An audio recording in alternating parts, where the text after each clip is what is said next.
Hi friends, how are you? Welcome to another weekly edition of Ask Me Anything, an opportunity for me to answer questions that you have on every given week. So let's get this party started. I have to start with a great big piece of awesome news, friends. I am opening up, wait for it, a text community, which means this is really my phone number. Nothing would mean more to me than to connect with you. So feel free to test it out. You can test me at 949-239-0375. Boom. Every week, I plan on sending one text message that's a little bit about life, business, everything on the in-between. But more than anything, it's a nice, swift kick in the pants to remind you that you have one amazing life to live. What are you going to do and how are you going to pursue your dream? I don't know about you, but the way that I have successfully navigated pursuing my dream is to put a business behind it. Because if I could pursue a passion as well as pay my mortgage, I'm gonna clap that right on up. To me, daughter of an immigrant, solopreneur, now having a team behind what we do at Social Curator, it's been a game changer in understanding the minute I identify something and have a level of accountability, the game changes. Speaking of changing the game, this is an opportunity for me to answer your questions. We do this in two ways. You can leave a question right here in this chat in the comments. But before I'll do that is I'm going to pop into previously asked questions that have been upvoted, AKA that are most popular.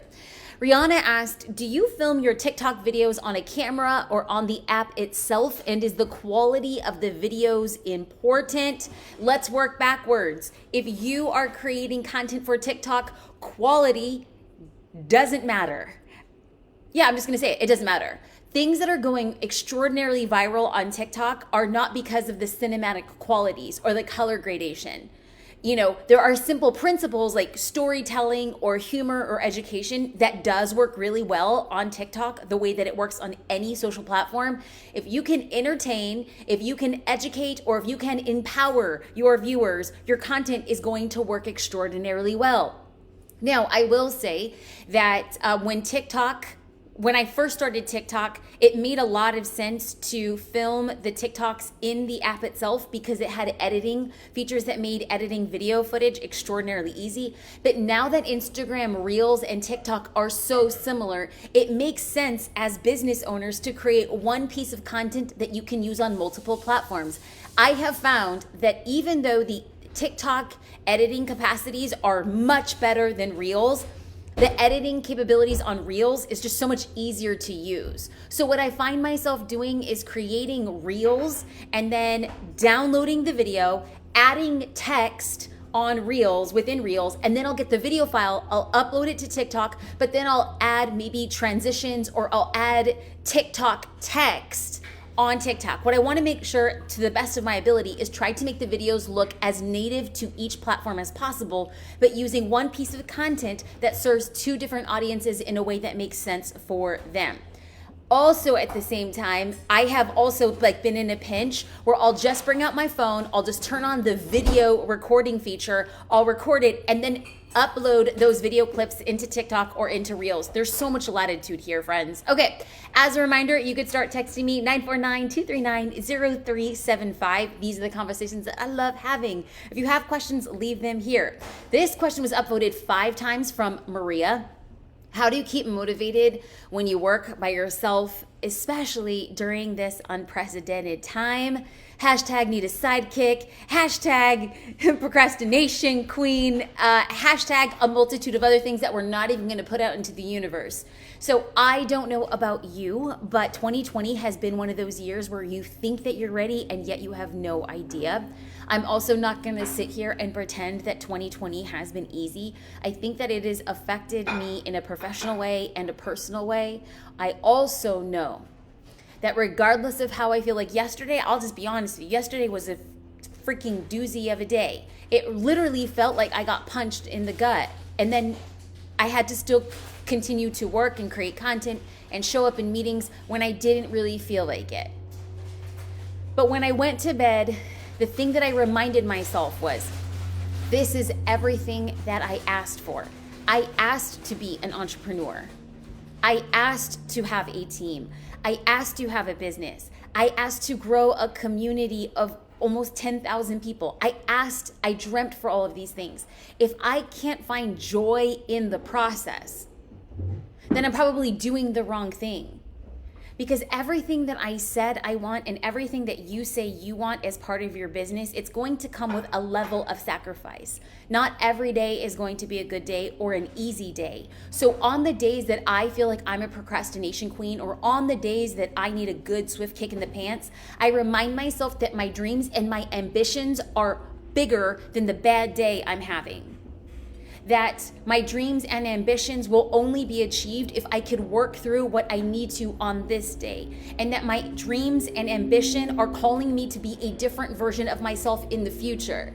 That what I dream in the future, who I am today, I can't achieve what I am in the future until I work through who I am today. So on the days where the days are long and the nights are longer and you feel like you can't find a matching pair of socks and it feels like you have a rock in your shoe and you've microwaved your coffee 8 times and your kid is crying and you for some reason are sitting on the phone with technical support for 47 minutes, when you have a pile of laundry and when you swear this is going to be the night that you're going to make a healthy home-cooked meal and you already know you have a pizza parlor on speed dial. On all of those days, remember that your dreams and your aspirations are bigger than the day that you are having. And it's so tempting for us to take a step back. It's so tempting for us to quit. It's so tempting for us to just succumb and say, you know what, this is not for me. But if you have the ability to make a decision to remind yourself that who you are in the future, your future you is going to thank your today you for not giving up. Your future you is going to thank you for pushing through. And your future you is going to say thank you for doing things that you didn't think was possible and for finding ways past your biggest fears and uncertainty. That was what I had to work through yesterday. That's just the fact that I got this question that came up. I'm like, let me just tell you my personal experience, because yesterday was just not a day I want to repeat again. And I'm so happy that today was not yesterday. Clap that up. Okay, let's see. Christina says, how do you plan and organize your content with scripts, photos, links, graphics? And what do you use to organize this? Oh, Jasmine, you rock. Listen, Christina, I don't feel like I rock. Just gonna say that. However, I can tell you that the team we have at Social Curator rocks. We're in the process of finding a way to aggregate and organize this type of information, because Christina and anybody else who is interested in listening, that I have created a system that works extraordinarily well for me, but it comes with me pulling in different types of resources, so that if I were to tell you, oh, hey, I use this for organization, I use that to write my content, I use this to organize my videos, I use this Dropbox links for all of my reels, I use this Dropbox link for all of my TikToks. Like, it's messy, and it works for me because I have made up my own mess and I'm kind of not naturally organized when it comes to work person. But on average, what I want to do is create a little hub, a hub where you have all of your content ready for you to pull out and deploy. The answer is, when it comes to planning my content, I will use everything from Asana to Notion to Dropbox to Google Drive, y'all, and to Google Docs. Like, if you're just like, Jasmine, I ain't got no money, Google Docs. Create a Google spreadsheet where you label your content, link out to your picture, and link out to your video. That's not the best answer, but that's the answer that I have right now. I'm walking in my truth, but I believe that I have been put in the position to create something that will fulfill this need, Christina. It's not gonna be tomorrow, but I'm gonna tell you, we're looking at some big things in 2021. Facts. Okay, so let's get into, how do you get over the fear of success? I get wins and then I freeze and I disappear. This goes something much deeper, and I am not a therapist, and I'm not somebody who's going to walk you off whatever ledge you are emotionally standing on. But if anybody here, like, I just want to ask the question, do you find yourself freezing after you are met with success? Like, a simple yes or no in the comments. Because if then that becomes the case, the only person who can help you move past that is not me. It ain't your mom. It's probably not even your therapist or Tony Robbins or any other inspirational, your rabbi, your preacher, your priest. It's you. If you immediately freeze when you are met with success, you are robbing yourself of the purpose you were put on this earth to do. Like, I know many people, you might be familiar, but like, I'm really into God. Like, I love God. I believe in God. And so I believe that God created me for a purpose to be on this planet and to do something. And so every time I stop myself from being my fullest potential, every time I stop myself from stepping into another level of success, I'm robbing God and the universe and my future self of the thing I was supposed to do today.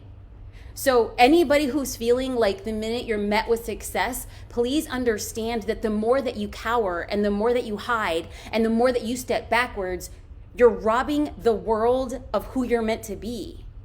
And if we just move out of our ways and understand that success has nothing to do with our fears and has everything to do with what we've been put on this world to do, it changes the way that you show up. The more successful you become, the more lives you can impact.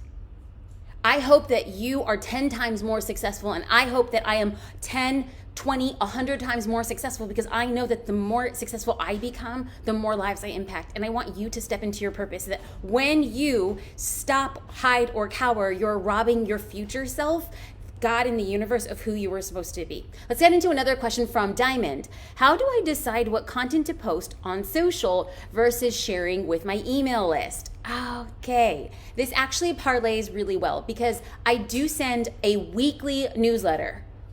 And what I'm planning on doing is sending a weekly text message. And yes, I try my best to respond to text messages. I don't know if it's going to be 100%, but it's like I try really, really, really hard to respond to text message. The same way that I try to respond to direct messages or comments as it comes through. But what I am sending in my newsletter, very similar to what I want to send in my text message, is something that goes deeper, because social media requires no commitment. The fact that you're liking this page or this account means you're like, I'm casually interested in what this person has to say. And just like you, somebody's following you on a social platform like YouTube or Facebook or LinkedIn because they're casually interested in you and or your business. But what I have discovered is that when somebody signs up for my newsletter list, or when somebody signs up to get a text message from me, our relationship is different. Like you don't want to just kind of be a casual observer and watch from a distance. The people who are on my newsletter list and people who are signing up for text messages, they want to go deeper with my business. And as a result of that, I can show up and be more of myself.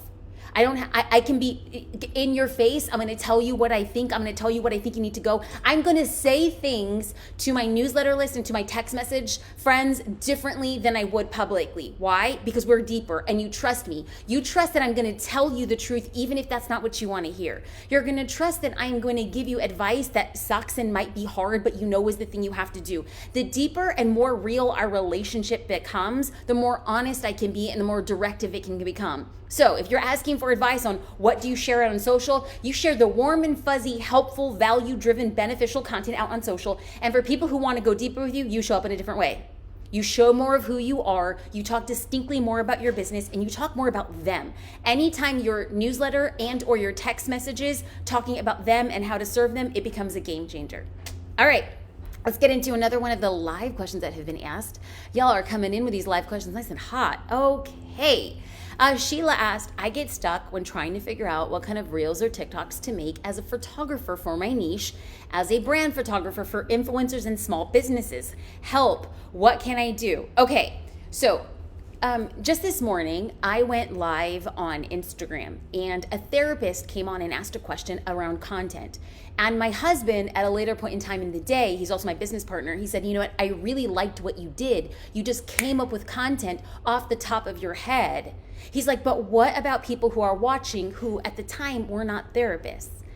And I had to sit down this entire afternoon and think about how do we apply a framework, not just to one person in one industry, but to apply a framework for business owners, period. And now this opportunity was brought right here to me. Okay, so Sheila is a brand photographer who wants to make content for her customers. You might not be a brand photographer. So let's talk about the framework of how we create content in micro pieces on TikTok or Reels. So let's talk about the content that we can share anywhere from 15 to 30 seconds.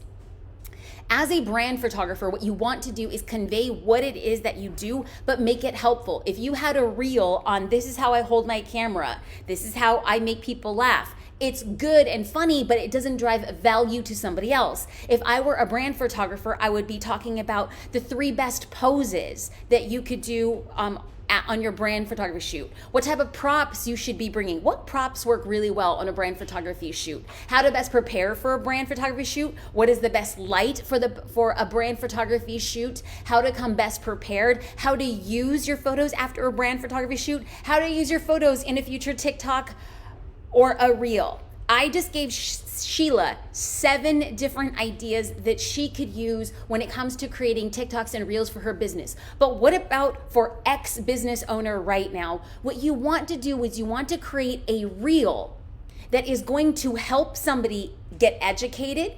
You're going to want to create a Reel or a TikTok that entertains them, or you want to create a TikTok or a Reel that empowers them. The 3 E's.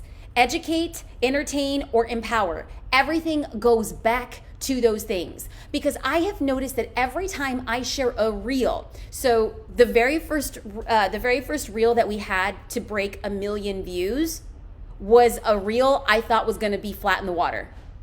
If you go to my Instagram account at Jasmine Star and you go to my reels, you are going to see a reel entitled "The 7 Apps I Use for My Business." Now, I'm going to tell you the process of what I went through, and this is clearly an upper limit belief. I was looking at reels and TikToks of people pointing at words, and my first thought was, that's lame. Like, who's tired of pointing to words, right? I was like, I'm going to do a pointing video. And I was like, it's not going to work, but I'm just going to test it. It was entitled "The 7 Apps I Use for My Business," and all I did was have a song in the background and point to the 7 apps I use in my business. And guess what? Over 1 million views. Why? Because that reel empowered people to find apps that they wanted and educated them a little bit more about how I run my business. Another video that has, I think at this point in time, over 500,000 views was camera settings explained.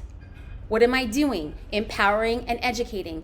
Another one of the reels. Now, I have to tell you, there are some reels that did not do well, okay? I'm talking about all the reels. Like, not all my reels do well. Some of my reels just suck, and it's embarrassing. My TikTok account is still so itty bitty tiny, but I'm still producing on it because the rate of growth on TikTok has been astronomical. There's a whole new audience waiting for you, and there's a whole new audience waiting for me on TikTok. So what I'm trying to do is to create content that educates, empowers, or entertains. There are also reels that I do that are so dumb. Like, I would not consider myself in any way, shape, or form a dancer.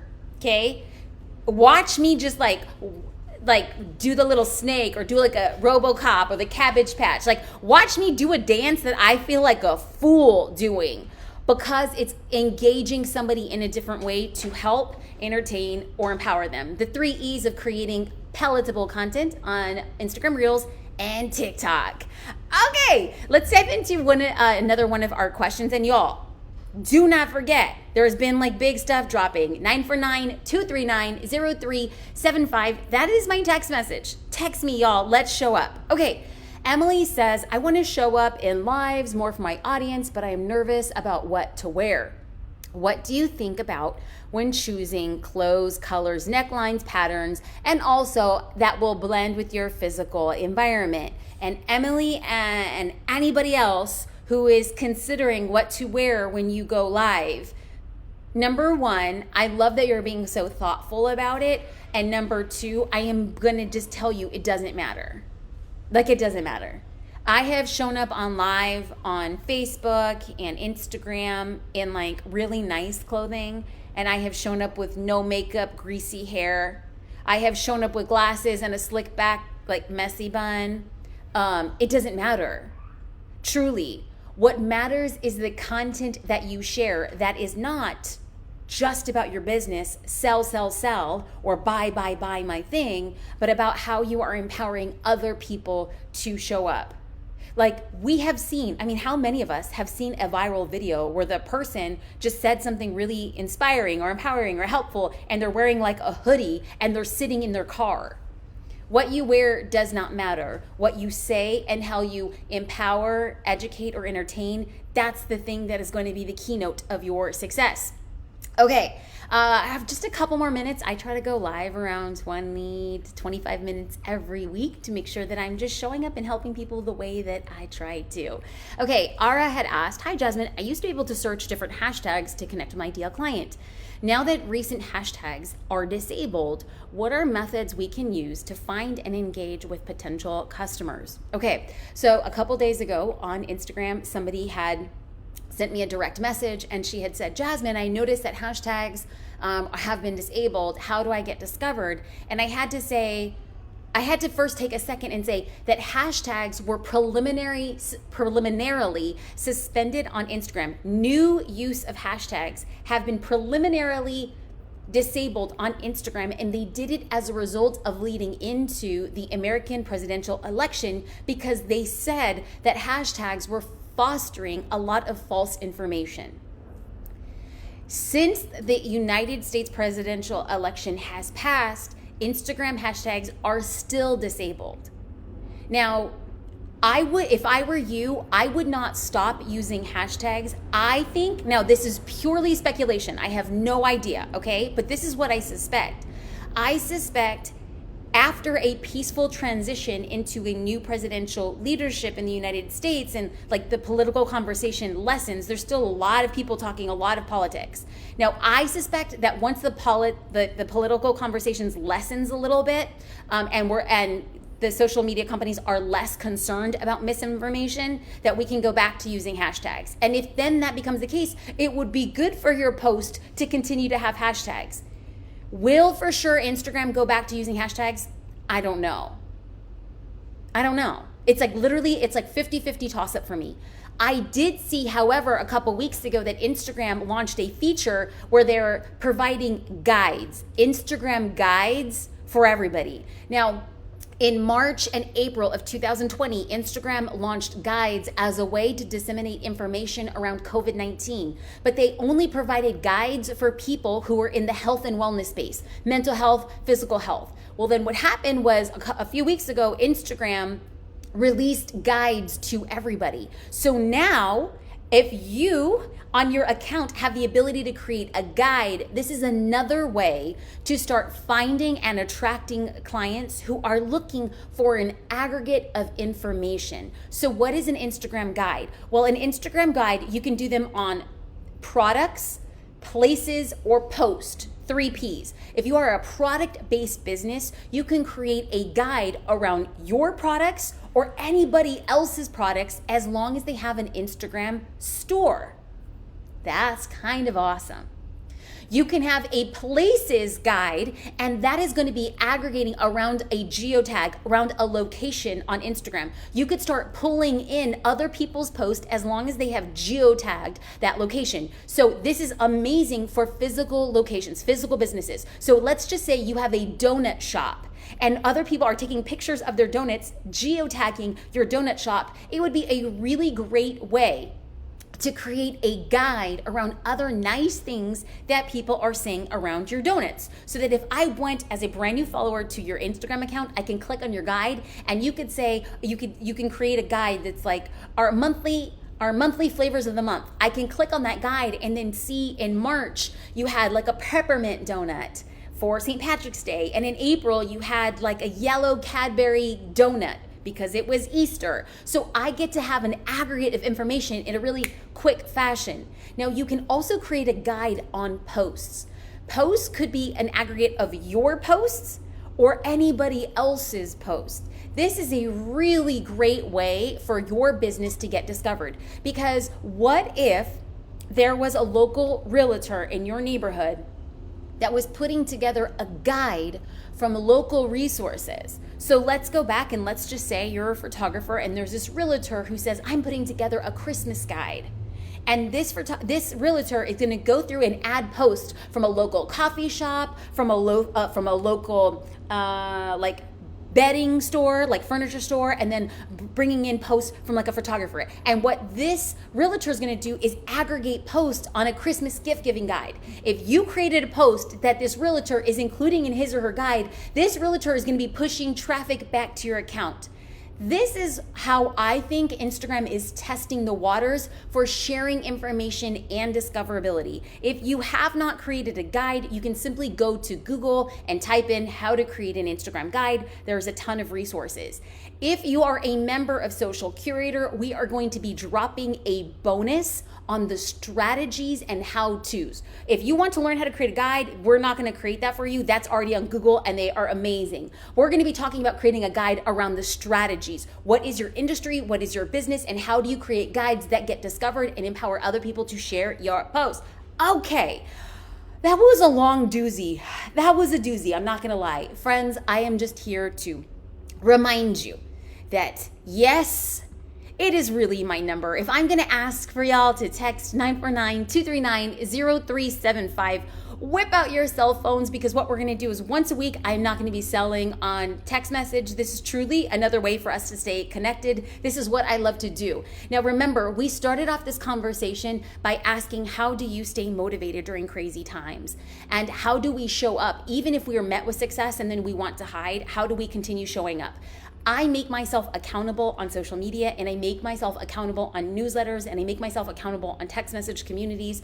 I believe that I've been put on this earth to empower people to believe that the impossible is possible for them. I believe that the people I attract into my orbit are people who want to start a business and are desperately saddled with fear, doubt, and uncertainty because they're like, I don't know what to do next. And I believe that I am in a unique position because people can look at me and say, that girl's a hot mess. How the heck does she have the business that she does? How does she have the following that she does? And I'm just like, I am just a girl who's taking the little I have and making it work. And then I teach people everything I know. I teach people everything I know. And as a result of sharing everything I know, and if you've been around the block with me on YouTube, on Pinterest, on my blog, on my newsletter, on Instagram, on Facebook, on LinkedIn, on Twitter. If you've been on any of those, you know that my commitment is to show up. And I show up and I share everything I know. Because in the process of me sharing everything I know, I am building an opportunity to create trust with people. And when I create trust, if not now, then at a point in the future, our paths may becoming intersected as becoming a customer. If you do, great. And if you don't, equally as great. All I know that my future self is thanking me today for showing up, even though I am tired. I'm be real with you, I'm very tired today. Even though I had an extraordinarily long and taxing day. And even though there's a bunch of things that I don't know how to fix within my business. My future self is saying thank you to my day self for pushing all of that aside and showing up and remaining committed to the much bigger picture of the future. I hope that you do the very, very same. I have nothing but love and gratitude, and I wish you guys all the best, and I will see you guys next week again for these chats.